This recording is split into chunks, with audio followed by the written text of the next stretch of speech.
جی ہاں ناظرین اکرام، فلسطین کو اسرائیل کے ساتھ ضم کرنے کا منصوبہ سامنے آ رہا ہے اور نیتن یاہو 5ویں مرتبہ وزارت عظمیٰ کا عہدہ سنبھال رہے ہیں۔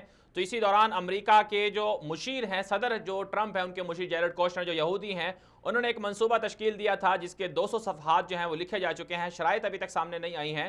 جو انکشافات سامنے آئے ہیں خفیہ ذرائع سے، اس کے مطابق یہی ہے کہ فلسطین کے موجودہ نقشے کو مٹا کر وہاں پر اسرائیل کے کنٹرول کو بڑھایا جائے گا اور وہ اسرائیل کے حوالے کیا جائے گا، جس طرح سے گولان پہاڑیوں پر امریکہ نے آئینی قبضہ تسلیم کیا ہے اسرائیل کا۔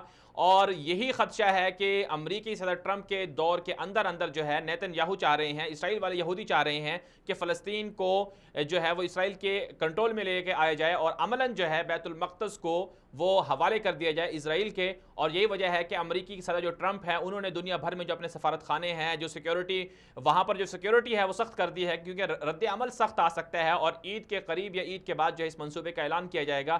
اگر یہ منصوبہ پایہ تکمیل تک پہنچتا ہے تو اس کا مطلب ہے کہ امت مسلمہ 1.5 ارب لوگوں کو مر جانا چاہیے۔ ان کی غیرت آخر کہاں سوئی ہوئی ہے کہ وہ قبلہ اول کی حفاظت نہیں کر سکتے۔ اس سلسلے میں پاکستان کو اپنا کردار ادا کرنا چاہیے۔ پاکستان کے پاس 22 کروڑ لوگ ہیں، پاکستان کے پاس ایٹمی طاقت ہے اور پاکستان کی فوج دنیا کی 7ویں بڑی فوج ہے۔